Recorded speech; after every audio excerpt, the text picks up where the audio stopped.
Faly miarabantsika rehetra indray amin'ity andro alahady maraina ity ao anatin'izao horonan-tsary fanompo-pivavahana iarahana amin'ny fiangonana Tanasity Analakely 67 hectara ary Tanjombato izao. Ary raha tsy mpikambana amin'ireo fiangonana voatanisa ireo moa ianao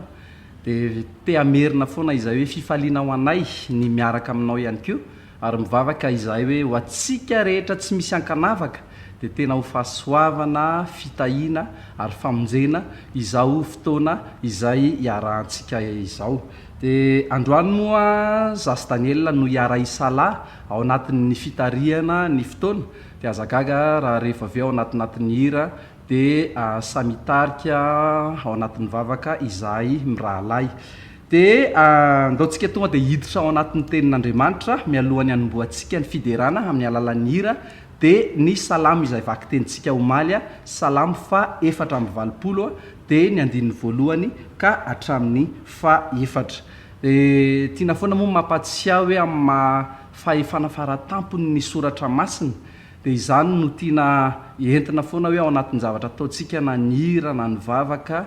ninonina ataontsika dia ny soratra masina no mibaiko antsika araky ny soratra masina ny zavatra izay ataontsika sy araky ny fanentanany izany. Dia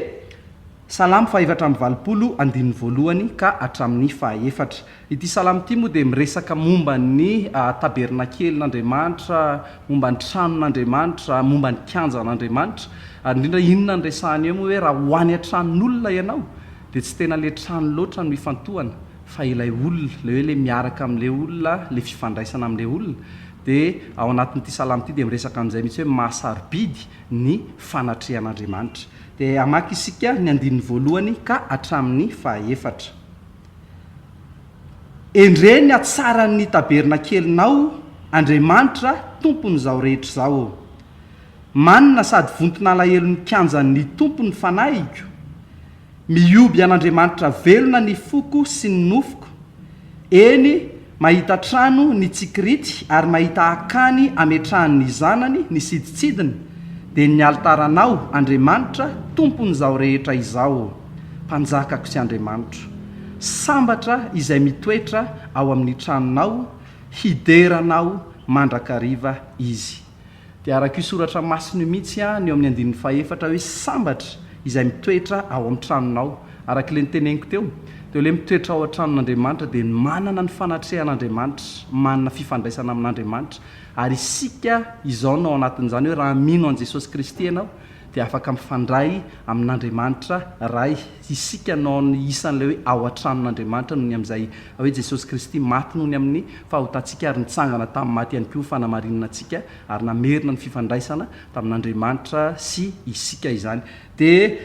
eo amin'io ambany hoe raha ny olona tahaka an'izany ny ao an-tranon'Andriamanitra hiderana azy mandrakariva dia izay mihitsy ny hira izay ho ataontsika voalohany izao hiran'ny ivonjy sambatra ny fo, hoe sambatra ny fo izay hitoeranao faly mankalaza ny tompo malaza, sambatra tokoa ka mideranao say mankalaza isan'andro izao. Dia ndao tena hideran'Andriamanitra isika dia vita izay moa dia le hira amin'ny teny frantsay hoe tu es bon dia hitantsika mihitsy ary zany eo amin'io salamo fa 420 hoe tena tsara ny fanatrehan'Andriamanitra. Eo amin'ny andininy voalohany izy zao dia efa miteny hoe endreny atsara ny tabernakelinao. Any amin'ny andininy fa 10 ihany koa izy dia miteny mihitsy hoe fa ny indray andro eo an-kianjanao dia tsara noho ny arivo. Dia ndao ankamamy an'izay fanatrehan'Andriamanitra, ankamamy an'izay fifandraisantsika amin'Andriamanitra izany mihitsy isika na amin'ny alalan'ny hira izay ho ataontsika izany. Dia ndao hiaraka hanondrika ny lohantsika isika dia ndao hiaraka hivavaka. Andriamanitra raha io misaotra amin'ny amin'ity fotoana androany maraina ity indray ahafahana fiangonana miaraka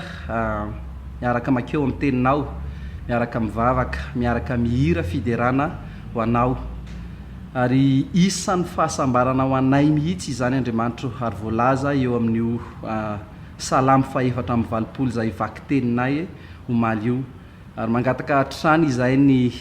fanampin'ny fanainao masina, ampio izay ahalalaka ao anatin'ny fiderana, ankamamy ny fifandraisana aminao ary tehisaotranao foana ihany ko izay nohony amin'izany hoe nohony amin'ny jesosy kristy nohony amin'ny finoana an' jesosy kristy mahatonga anay manana an'izany fifandraisana aminao izany andriamanitra tsara ary eo anatin'io salama io dia milaza zavatra betsaka misy salama io any any ambany any zao hoe masoandro ianao fahazavana ao anay ianao ny tompony zao rehetra izao mendrika ankalazaina ianao tena tsara ianao manome fahasoavana sy voninahitra ho anay ianao ary tsy miaro zavatsoa ho anay ihany ko isan'ny voasoratra ao amban'io andinitsoratra masina izay novakina io dia raiso andriamanitra ny voninahitra amin'ity androandroany ity ary ny fiadananao kosa no aoka ho aminay olonao masina amin'ny anaran'i jesosy kristy tompo amen dia ndao tonga dia hiaraka hira isika dia tiako foana mamerina an'ity hoe ataovy izay mampalalaka anao na ao tokantrano aza ianao afaka mitsangana afaka mitehaka ianao afaka mihira mafy ianao raha tsy manelingelona ny manodidina anao izany dia ndao tao dia hiaraka iray foa amin'ireto hira anankiroa mifanesesy ireto isika rehetra.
Amin'ity vavaka voalohany ity dia tehitarika antsika ny amin'ny fisaorana sy fiderana an'Andriamanitra ako.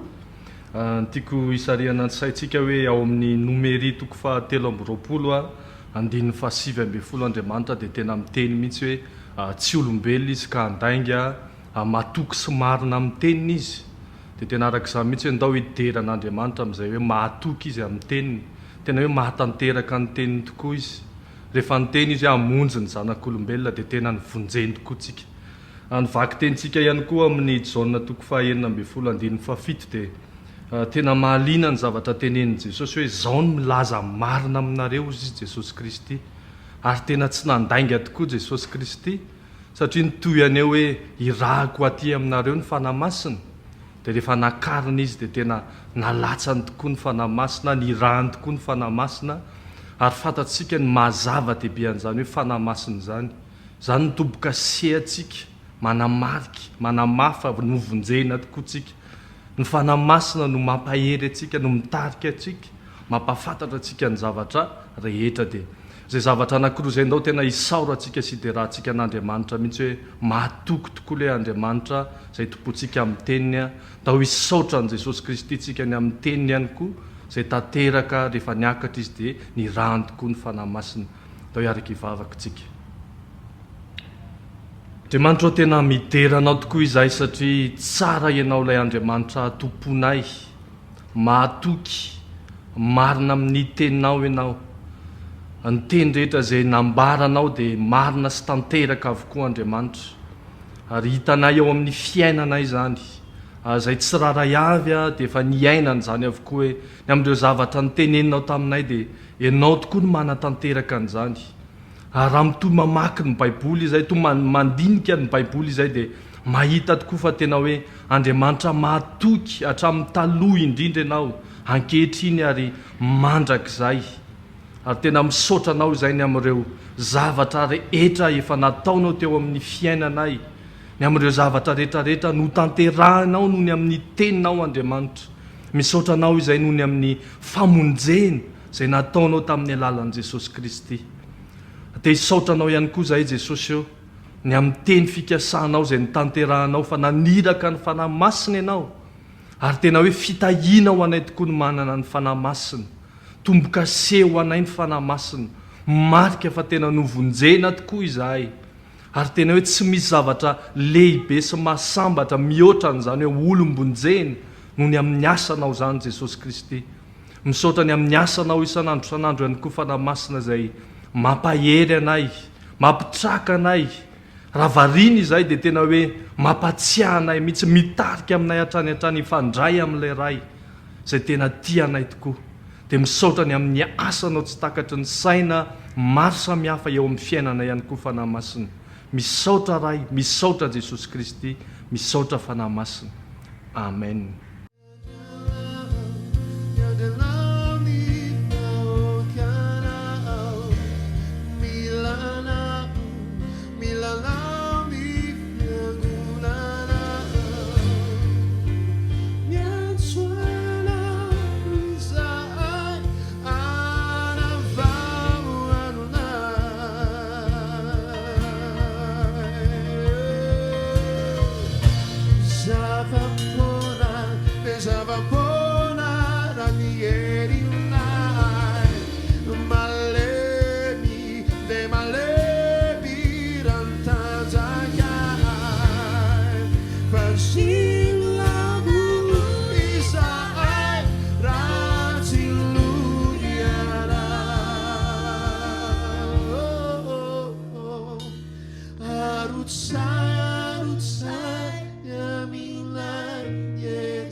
Tena miro,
dia mitoy amin'izany hira vao avy nataontsika izany sy ny fitarihana nataon'i Daniela teo dia ndao isika nao vavaka fiaikena fa indrindra momba n'izay fanahy masina izay tamin'ny vakitentsika tamin'ny herinandro iny zao ny jauna toko fa 9-20 dia miresaka betsaka momba ny fanahy masina dia ny fanontaniana mipetraka nefa ny fanontaniana tiako apetraka amintsika tsiraray avy isika ve tena mangataka an'izay hoe fahafenon'ny fanahy masina izay foana andavanandro amin'ny zavatra rehetra izay ataontsika ary azoko antoka hoe mety betsaka amintsika ny tsy manao an'izay dia nefa ny isan'ny fahotana ho antsika izany ataoko hoe mihoatra noho ny amin'ilay hoe iaiky fahotana hafa ary isika dia isika tsy mitady ny fitarian'ny fanahy masina tsy mikatsaka n'izany fanahy masina zany eo amin'ny zavatra ataontsika rehetra na ny ampiasana na ho atokantrano na iza na iza misy antsika dia mila azy sika mampahery atsika izy a mandresy lahatra atsika ny amin'ny fahamarinana amin'ny mafanahy masina azy ihany koa dia mitarika antsika ho amin'ny fahamasina mpitondratena izy dia ndao hivavaka hibebaka ny amin'izay mihitsy ary engany mba tsy andalindalo fotsiny amintsika iny vaky teny tamin'ny herinandro iny nytoko fahenina ambin'ny folo ary mahatonga antsika isan'andro dia angataka an'izay fahafenon'ny fanahy masina izay hatrany hatrany ary tena anaiky ihany koa ny fitariany eo amin'ny fiainantsika mba izy marina no anjaka tokana eo amintsika rehetrarehetra dia ndao a hiaraka anao an'izay vavaka izay a isika. Andriamanitro manaiky izahay fa manadinodino foana indraindray manadino ny fanahinao masina tsy mangataka ny fahafenona izany araka ny voasoratra any amin'ny Efesianina hoe aoka ho fenona ny fanahy anareo ary zany nefa dia isan'ny eloka ao anay ary mahatonga anay tsy mangataka ny fitarihany mangataka ny fampaherezany fananarany ny fahamasina mpitondratena anay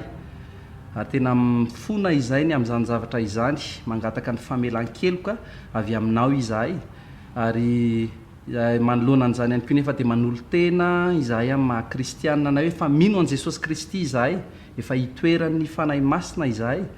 ary mangataka izay hoe ianao no anampy anay hatrany hatrany indrindra hoe ianao fanahy masina no anampy anay hatrany hatrany isan'andro ary tsy hanadino anao anie izahay amin'ny lafim-piainanay rehetra mihitsy na ny ao amin'ny tokantrano izay misy anay tsiraray avy any amin'ny asa izay sahaninay tsiraray avy amin'ny fiarahamonina sy ny zavatra rehetrarehetra izay ataonay dia angataka an'izany fitarianao izany ary ianao ihany koa ne no andresy lahatra anay foana ny amin'ny fahotanay andresy lahatra anay ny amin'ny fahamarinana andresy lahatra anay ny amin'ny zavatra tokony ataonay rehetra ny amin'ny sitrapon'Andriamanitra sy ny amin'ny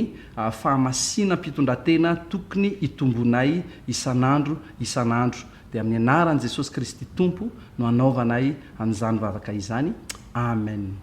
Dia hiditra ao anatin'ny hira farany isika Jesosy mpanjaka malaza.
Manasana ohatrany andao amarana ny fiaraha-mivavaka ihany koa amin'ity androany ity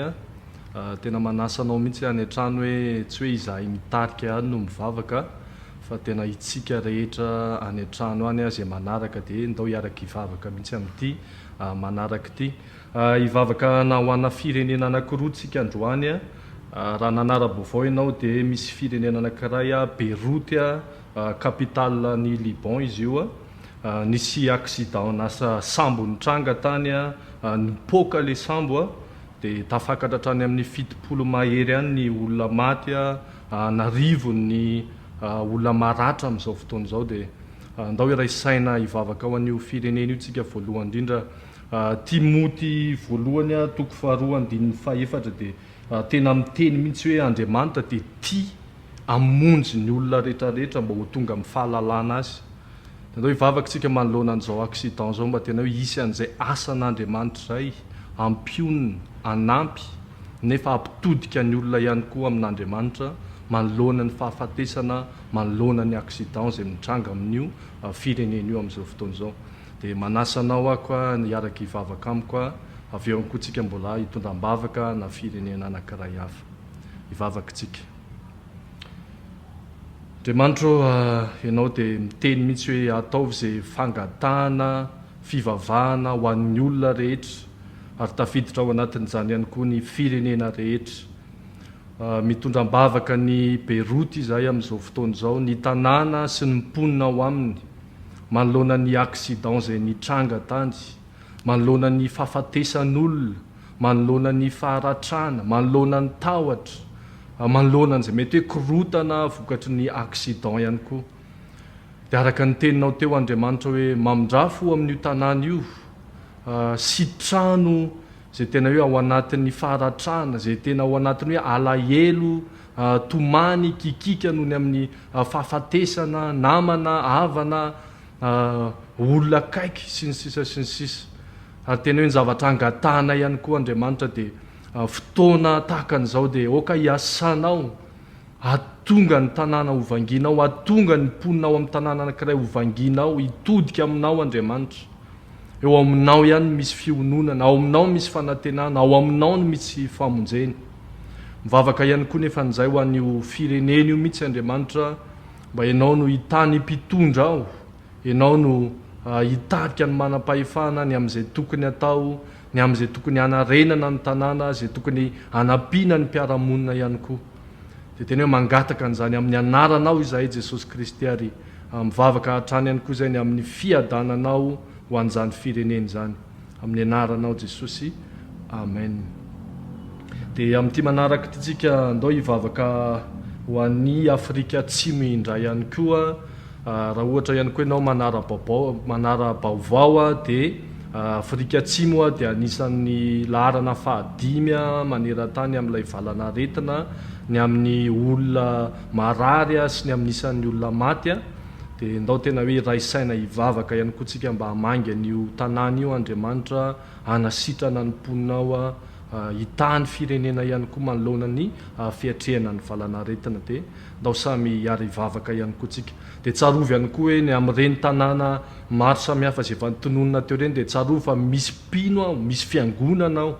dia ndao tena hoe hivavaka ho an'ny mpino sy ny fiangonana ihany koa tsika ho ampahirezina Andriamanitra hiasa amin'ny alalan'ny fiangonana sy ny mpino Andriamanitra ny amin'ny fiatrehana ny zavatra mitranga eo amin'ny firenena zay misy an'izany hoe aretina misy an'izany hoe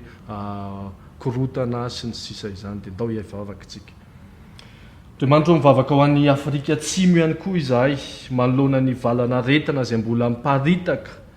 zay mbola miteraka fahafatesana amin'izao fotoana izao. Andriamanitra mifeny zavatra rehetra ianao manapaka amin'ny zavatra rehetra ianao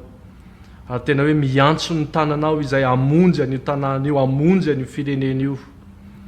engany ianao hanasitrana zay efa tratran'ny valanaretina amin'izao fotoana izao engany ianao tena hoe hiasa amin'ny fomba mahagaga tsy takatry ny saina manoloana ny fianak'ilay valanaretina ianao ny fesy hiasa ny amin'ny fitsaharan'izany vavaka izay ny amin'ny mpitondra fanjakana any mba tena hoe hotoloranao saina endry ahafahana miatrika ny valanaretina sy ny tokony atao manoloana ny zavatra atrehan'io firenena io. Mahatsiaro ambavaka ho an'ny fiangonana ihany koa izay ny mpino izay any amin'io fatro io amin'io firenena io. Ampahirezo ny olonao, ampahirezo ny fiangonanao, aza vela ho kivy, aza vela atahotra, aza vela hitsoka fa tena hoe oko ho fahazavanao eo amin'ny tanàna, oko ho fahazavanao eo amin'ny firenena, oka ho loharampitahina eo amin'ny faritra izay ametrahanao ny tsiraray avy. Dia tena hoe misaotranao izay na menao anay tombontsoa hiaraka hivavaka ho anna firenena anankiroa amin'ity androany ity, nefa mangataka mihitsy izay hoe ny firenena maneran-tany dia tena hoe miasa hatrany Andriamanitra, miasa amin'ny alalanao hatrany fanahy masina, ho maro ane ny olona hitodika aminao, hino anao, indrindra manoloana n'izao vanim-potoana izay lalovana misy maneran-tany zao. Ary ny voninahitra dia ho anao rery any amin'izany rehetrarehetra izany, amin'ny anaranao Jesosy Kristy. Amen. Dia misaotra antsika rehetra niaraka nyray saina ny vavaka tao anatin'izay vavaka izay hiditra amin'ny filazana fo isika. Ny zavatra ampatsahivana antsika moa dia ny vakiteny aloha voalohany indrindra. Ny vakitentsika amin'iny herinandro iny dia ny jaona toko faharoapolo sy ny toko faharaika amby roapolo no vakiteny alatsinainy sy ny atalata ho avy zao. Dia manomboka amin'ny epistily ny jaona voalohany indray tsika, zany hoe jaona voalohany toko voalohany ny alarobia, ary mifaran'izay amin'ny jaona voalohany toko fahatelo ny azoma. Dia ny salamo fahadimy amby valopolo indray no vakitentsika sabotsy. Dia tena mampahery anao, mampahery atsika fiangonana aharitra ny amin'ny famakiteny fa mahasoa atsika zany amin'ny mahafiangonana, amin'ny mahampino atsika ihany koa. Dia mampahery atsika rehetra ihany koa ny amin'ny fanomezana, na ny amin'ny fanatitra, na ny amin'ny rakotra, tena hoe entana trany itsika na tsy miona ary itsika eto anivon'ny fiangonana dia afaka lefa atsika hay mivola trany izay hoe fanomezana na fanatitra izay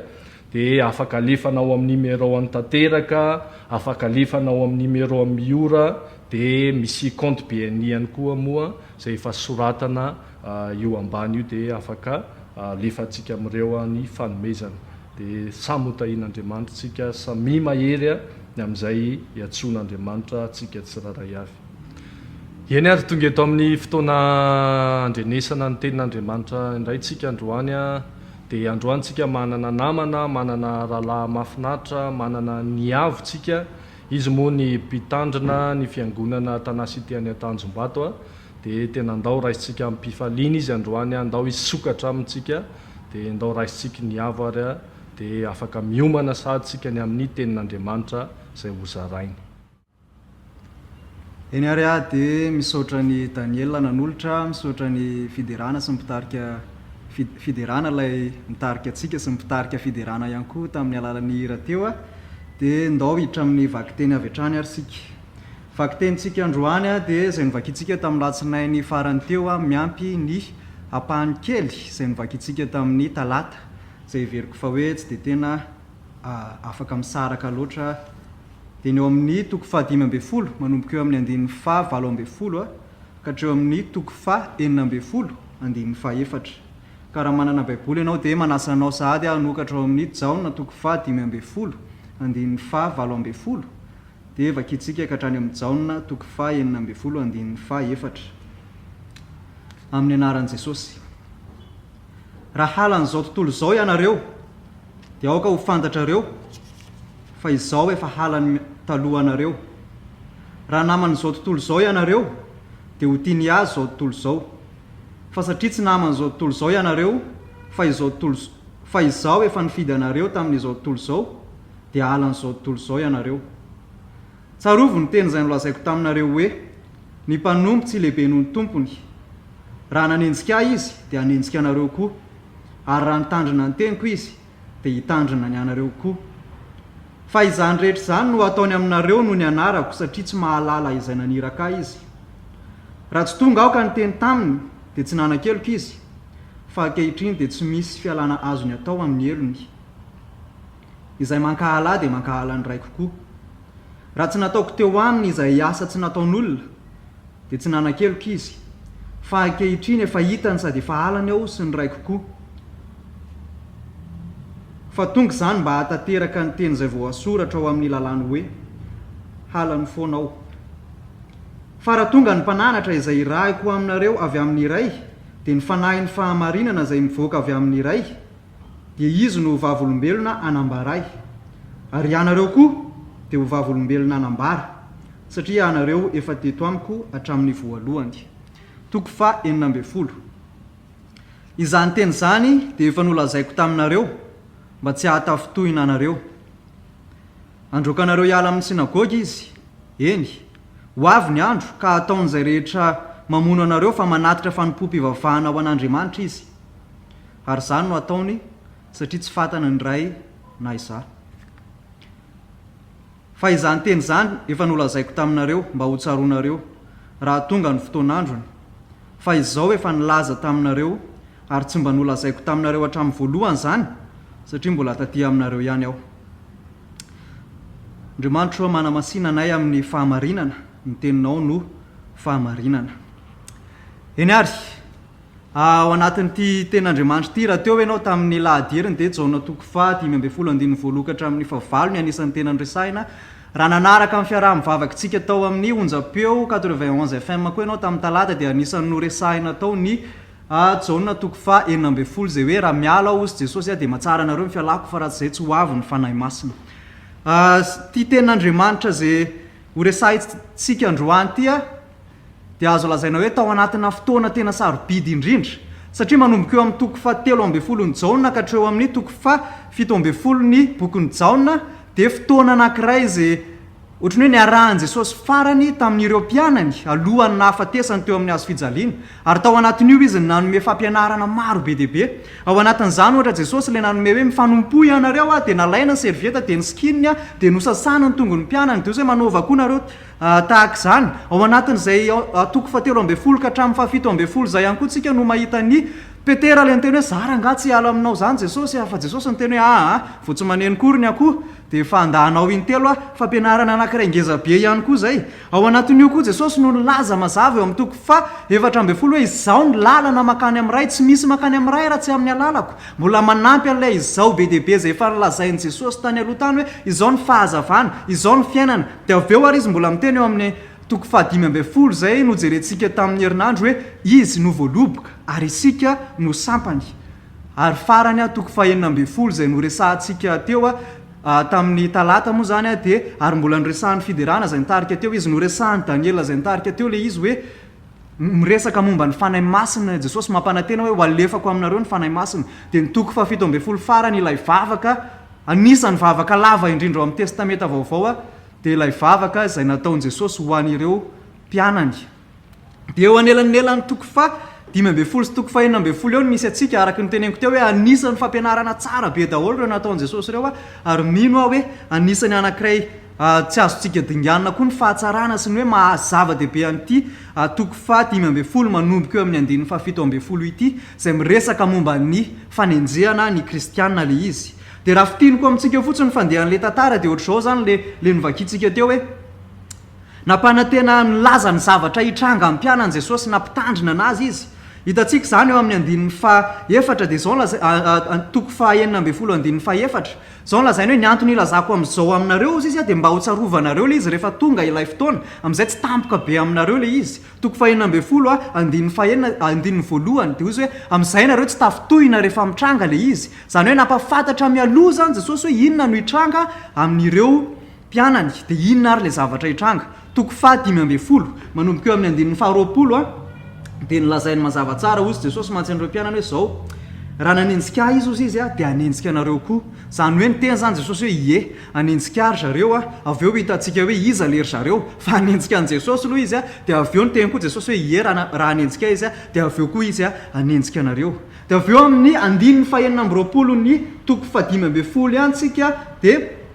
niteny indray Jesosy hoe ie fa ho irahiko aminareo ny mpananatra na ny fanahin'ny fahamarinana ny fanahin'Andriamanitra. Ho irahiko aminareo izy dia avy eo nareo ho vavolombeloko izay lazainy eo amin'ny 17. dia avy eo ny farany tenen'i Jesosy eo amin'ny toko fahenina ny andininy voaloha sy faharoa dia hoe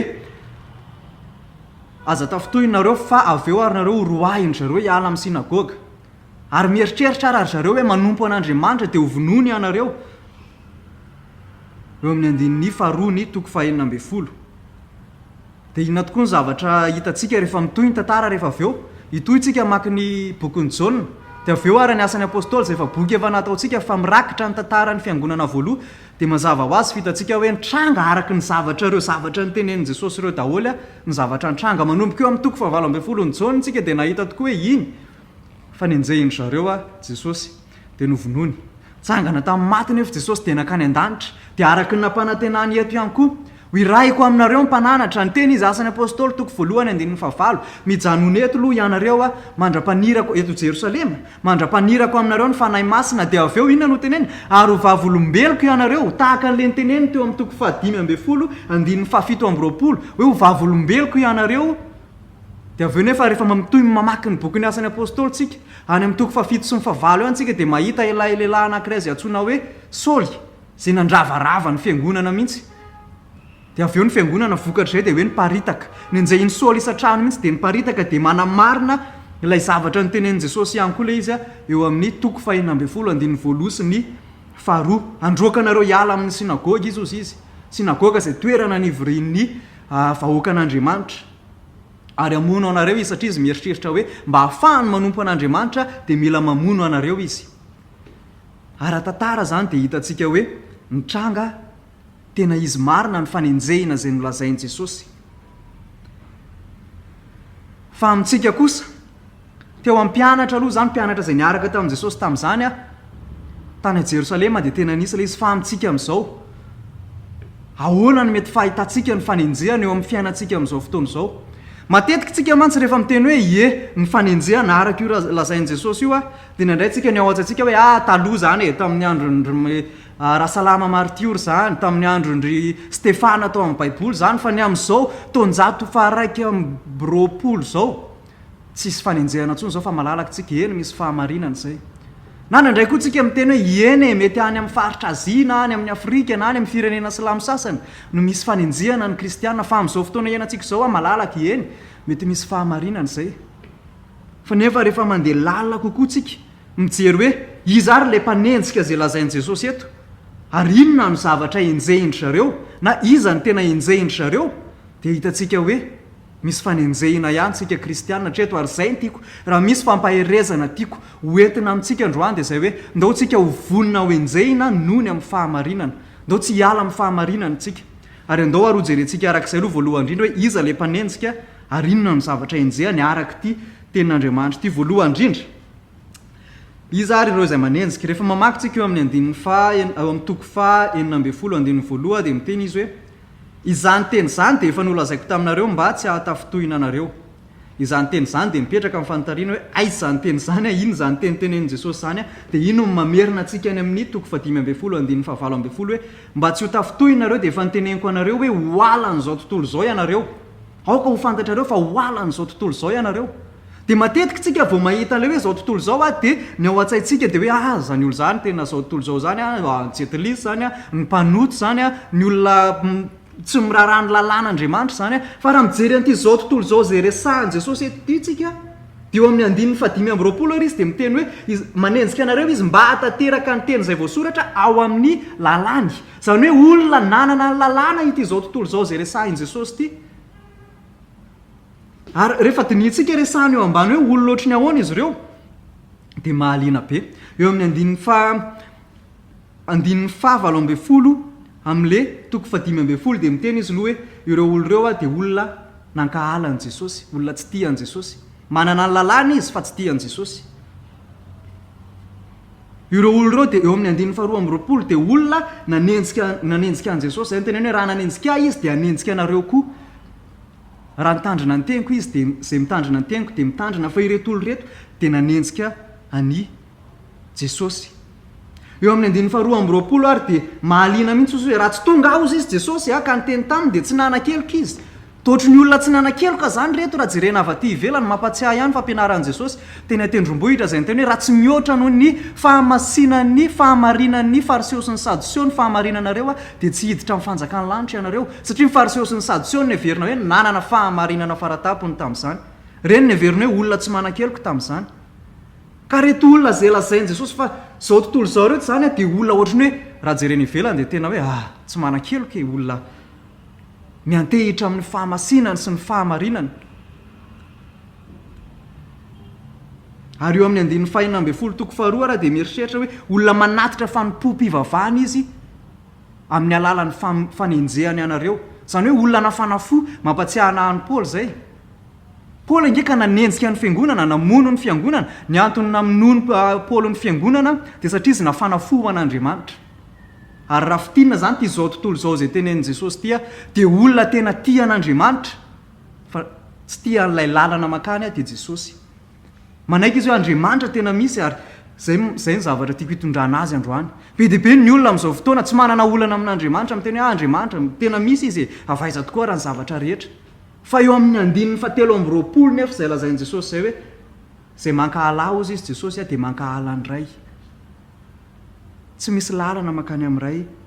afa-tsy Jesosy irery ihany zay ny anisan'ny fanenjehana amaranako azy zay mety iainantsika amin'izao fotoana izao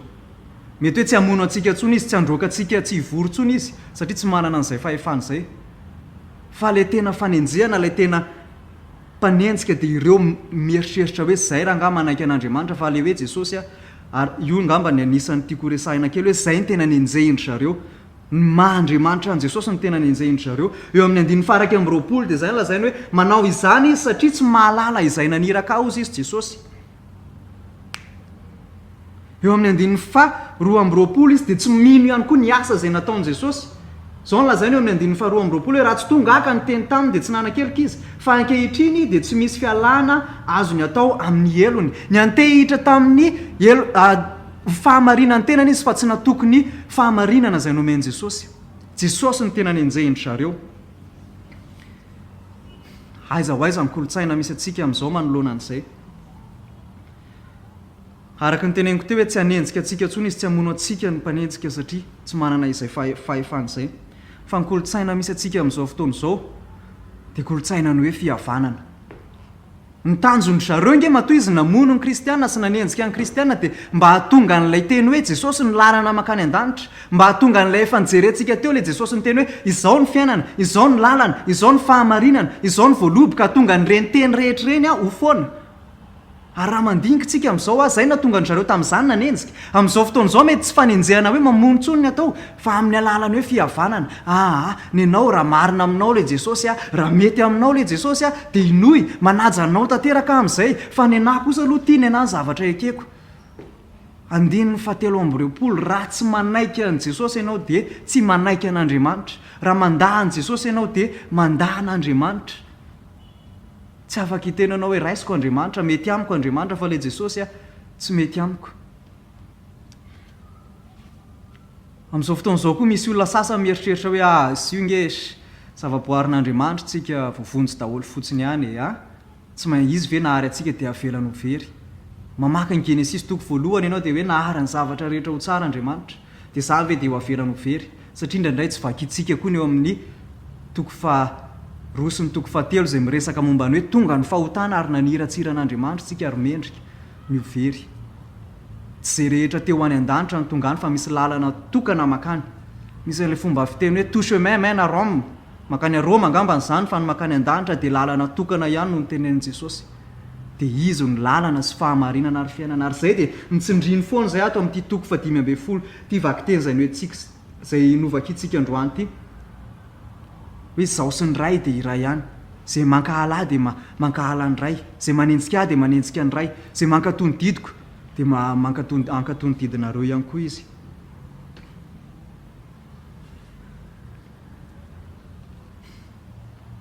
amaranako azy raha tamin'izany fotoana izany ange ny ireo mpianatra raha ohatra izy ka nyteny hoe Jesosy ny lalana makany amin'ny ray Jesosy rery ihany no mavonjy raha ohatra izy ka nyteny hoe jesosy dia mavonjy fa mavonjy ihany koa kaisara azafady jesosy dia mavonjy fa mavonjy ihany koa ny lalàna sy ny fanarahana ireny rehetrarehetra dia tsy nisy fanenjehana nytranga teo fa nilamina be ny fiainana rehetrarehetra ay nareo mino an'izay any anay zao eny marina jesosy marina koa ny kaisara mety daholo raha nanao an'izay fotsiny ny kristianina tamin'izany ny mpanaradian'i jesosy tamin'izany dia tsy nisy ny fanenjehana azo antoko izay fa ny mahatonga ny fanenjehana dia ilay teny hoe jesosy irery ihany tsy misy makany amin'ray afa-tsy amin'ny alalany jesosy irery ihany ary izay ny anentanako antsika androany amin'ny maha-kristianina antsika sady hamaranako azy ndao tsika ho sahy am'izay matetika tsika rehefa miteny hoe fa nareo ve zany dia mieritreritra hoe nareo rery ny marina izay mino hoe jesosy rery ny marina ndao tsika hasahy hijoro amin'izay hoe jesosy rery ny lalana makany an-danitra ndao tsika tsy ho lava ao anatin'le hoe manaiky an'izay teneninao mety zany ny antony natongavan'i jesosy tsy ampirindra ny fiarahamonina ka hoe tiako be le fetomboana eo amin'ny andininy fafito ambe folo amin'le toko fahadimy ambe folo dia zao lazainy hoe izany zavatra izany no andidiko anareo mba hifankatiavanareo miresaka jesosy hoe mifankatiava fa manomboka eo amin'ny andininy favalo ambe folo izy dia miresaka hoe hoalan'izao tontolo izao ianareo ary le zao tontolo izao dia efa nijerentsika teo hoe le olona izay tian'Andriamanitra fa tsy manaiky an' jesosy hoe lalana makany ka tsy ny fifankatiavana mandeha voaloha fa le hoe jesosy lalana makany an-danitra raha mahita olona tena hoe anatsatoka antsy ny tenany tsy afaka hitena hoe manajanao arangah ekeko ny zavatra ekeko io ataonao io avelako ianao anao izay tianao fa mazava ho azy teny aminy hoe maty ianao raha manao an'io dia tahaka izay koa hoe akoatran' jesosy tsy misy anarana azahoana famonjena tsy misy lalana atonga antsika any an-danitra afa-tsy jesosy rery ihany ho antsika kristianina ndao tsika hiazona an'izay hoe jesosy rery ihany ndao tsika sa hiatrika fanenjehana hiatrika izay mety holazain'ny olona amin'izao fotoana izao ny amin'ny hoe jesosy rery ihany ny mavonjy ary andao tsika hanambara an'izay eo amin'ny andininy fafito amby roapolo amin'ilay toko fadimy ambe folo dia zay lazainy hoe ianareo koa dia ho vavolombelona hanambara an'izay ndao tsika ho vavolombelona ilaza hoe tsy ampiana asa tsara za mino hoe tsy mipetrapetraka fahatany hoe ao arinany toko fadimy ambe folo io hoe jesosy ilay niteny hoe raha miray amiko ianareo dia hamoa voatsara hoe ny firaisana amin'i jesosy no miteraka voatsara fa tsy hoe manaova aloha miaza manao voatsara miaza mitady vokatra dia aveo ianareo ho voavonjy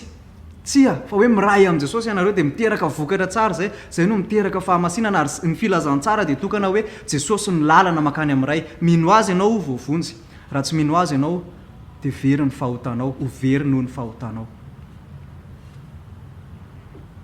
ndao tsika ho sa hiatrika izay mety holazain'ny olona momba an'izay andao tsika hanambara an'izay amin'izao tontolo izao hoe jesosy rery ihany ny filazantsara rery ihany raha ohatra kosa ianao zao ka mbola ao anatin'le lazako hoe mpanenjika ary ny tiako tenena amin'izay mpanenjika izay dia le hoe zao tontolo izao izay lazain'i jesosy eto mety miteny ianao hoe tena marina Andriamanitra le jesosy aloha tsy haiko hoe izy ve makany fanenà teny inoko milaza aminao marimarina fa marina amin'ny baiboly miteny hoe jesosy rery ihany ny lalana makany an-danitra raha tsy manaiky an' jesosy ianao amin'zazo amin'ny teny zao dia tsy manaiky an'Andriamanitra ianao ary tsy hoeken'Andriamanitra ianao manaiky an' jesosy ianao dia hoeken'Andriamanitra misy an'ilay fomba fitentsika amin'izao fotoana izao hoe mpanenjika toujours afara fa tia tena tsy hoe afara fotsiny ianao fa tena hoe taraiky ianao tena hoe very mandrakizay ianao raha ohatra ka manenjika an' jesosy sy ny fahamarinana izay nolazainy ary ho antsika mino kosa dia andao tsika ho sa hanambara sy hiaina sy hino an'izay hoe tsy ampininninina ny fahamarinana momba an' jesosy fa izy ny lalana makany amin'ny iray dia ndao hivavaka sika marana izay tenin'Andriamanitra izay jesosy eo amisotranao satria tao anatin'ny famakinany Jaona tokoa no nahitanay fa ianao irery ihany no lalana makany amin'ray ao anatin'izany zay nahita hoe ianao ilay fahazavan'izao tontolo izao ianao ilay voaloboka ianao ilay lalana makany amin'ray ianao no lay izy hatrizay atro izay kao mandrakizay ianao ilay efa talohany Abrahama ianao ilay zanak'Andriamanitra ary Andriamanitra nitondra ny fahotany izao tontolo izao vavaka Andriamanitra ho an'ireo izay mpiarabelona amiko amin'izao fotoana izao izay mety hoe manomboka mametra-panontaniana mino hoe Andriamanitra misy fahoana ny andehanako any na manomboka tady anaiky anao fa mbola anaiky zavatra hafa ihany koa dia Andriamanitra fanahy masino araky ny teny izay ho resahanao arinany hoe ianao fanahy masina mampiaiky ny izao tontolo izao ny fahotany dia ianao ane no ilaza amin'ireny olo reny amin'ny hoe tsy misy lalana makany amin'ray tsy misy mahafaka ny fahotany izao tontolo izao afa-tsy jesosy rery any ary mivavaka mba tena ny fanahinao masina hitarika ny olona zay mieno anay amin'izao andre izany fahamarinana izany ary ametraka finoana ao anatiny mba hianteherany feno zato isan-jatony amin'ny asa vita an' jesosy teo amin'ny azo fijaliana. Andriamanitra mivavaka ao anay zay efa zanakao anay zay mino anao ary anisan'ny vavaka zay nataonao koa zany eo amin'ny toko 7 zay efa nivakinay ao arina kelin'izay dia mivavaka Andriamanitra tena isy an'izay hoe ianao ny miazona anay amin'ny fahamarinana, tsy hoe zavatra ekenay fotsiny na anisan'ny zavatra enonay fotsiny ary tsy zavatra mpisalasalanay ary fa tena hianteheranay feno Jesosy ny hoe nao tokoa ilay zanak'Andriamanitra nitondra ny fahotanay ary izay lasa fahamarinana Andriamanitra.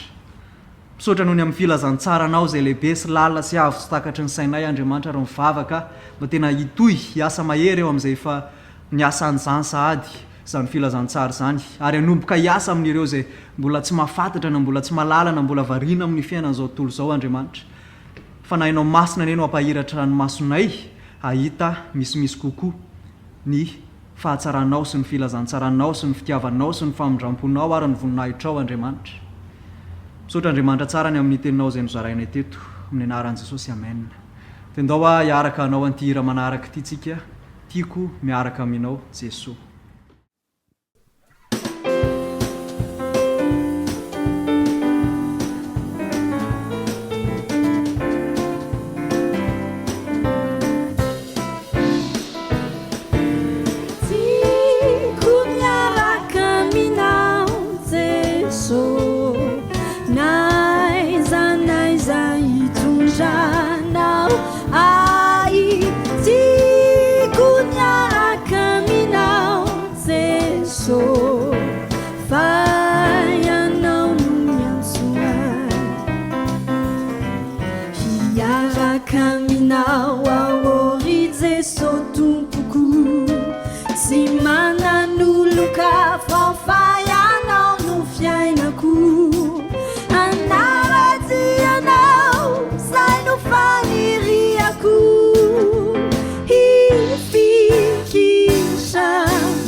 dia makasitraka an'Andriamanitra isika noho ny amin'izay zavatra afaka nataontsika rehetra izay. Isaorako manokana eto i Daniel izay nitarika antsika ihany koa tao anatin'ny vavaka, i Niavo tao anatin'ny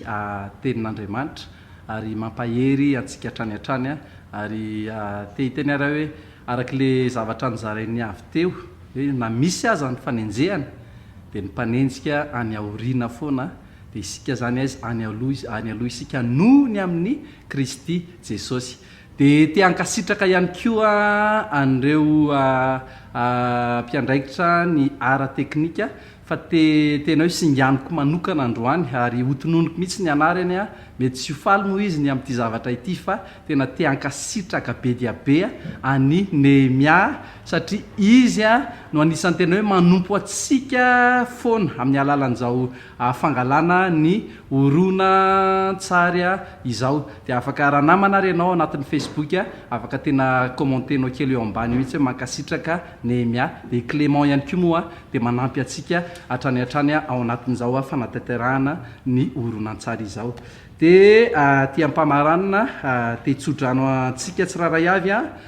izy ty moa dia le tsodrano fanaon'ny mpisorona taloha fanaon'ny Mosesy sy Arona tamin'ny zanak'Israely, dia izay ihany koa no entiko hitsofana rano antsika tsiraray avy amin'ity androany ity avy ao amin'ny Nomery 9:4 ka hatramin'ny 9:20. Raha isoarin'ny tsodrano hitay anao anie ny tompo ka hiaro anao, ampamirapiratra ny tavany aminao anie ny tompo ka hamindra fo aminao, anandratra ny tavany aminao anie ny tompo ka hanome anao fiadanana. Ho tanteraka amintsika tsirairay avy anie izany Samia ho tahin'Andriamanitra